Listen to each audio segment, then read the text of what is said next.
Hola, ¿qué tal? ¿Cómo les va? Hoy vamos a hablar sobre la doctrina Truman.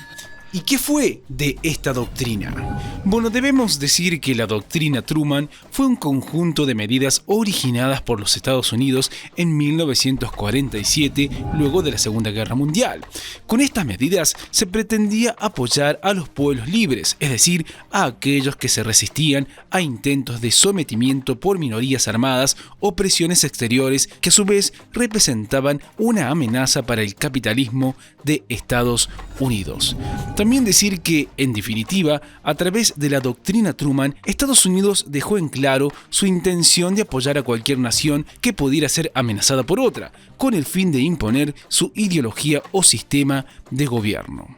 Por último, debemos decir y debemos agregar que su nombre proviene de Harry Truman, presidente de Estados Unidos en el año 1947. Esta doctrina es considerada la advertencia frontal hacia la Unión Soviética, quien tenía el propósito de expandir el comunismo por Europa. Sigamos hablando un poco más sobre esta doctrina Truman, particularmente sobre sus causas. Bueno, para comenzar tenemos que decir que una vez finalizada la Segunda Guerra Mundial, Europa quedó devastada y en una situación de debilidad financiera y militar. Por lo tanto, el temor de la expansión comunista hacia Occidente y América se hizo patente. También debemos decir que la Unión Soviética y el comunismo avanzaron rápidamente en Europa del Este y amenazaron con extender su radio de influencia e incluso invadir Turquía y Grecia.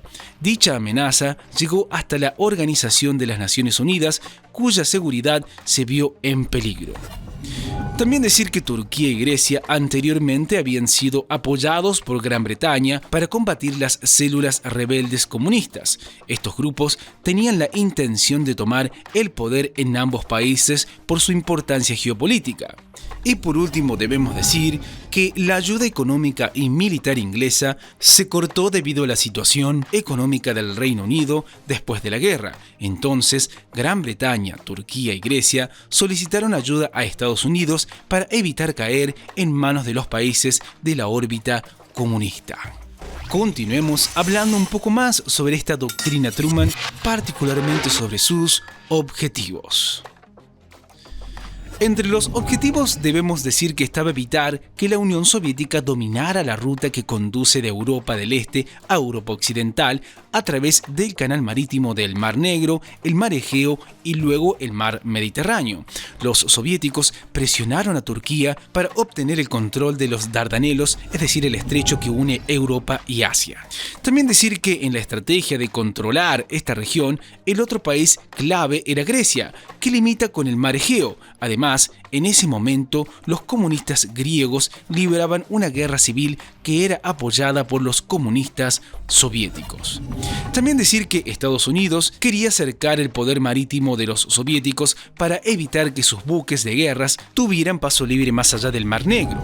Y decir que la doctrina Truman formaba parte de una estrategia general en contra de la expansión del comunismo en Europa y el mundo.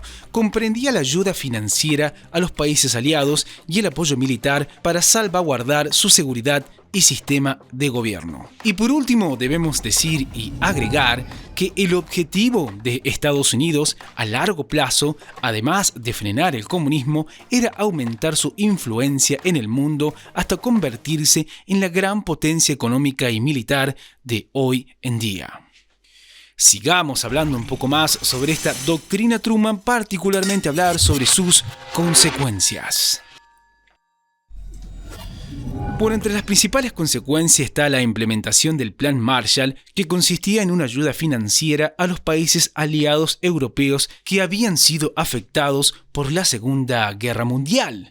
Otra consecuencia que debemos nombrar tiene que ver con la aprobación de una gran ayuda económica dirigida a Turquía y a Grecia, quienes se hicieron miembros de la OTAN. Otra consecuencia fue que Estados Unidos se posicionó con un nuevo rol en la geopolítica mundial, creando una política de intervención y no de aislamiento hacia los países vulnerables, y pasó a ser considerado un referente de la seguridad mundial.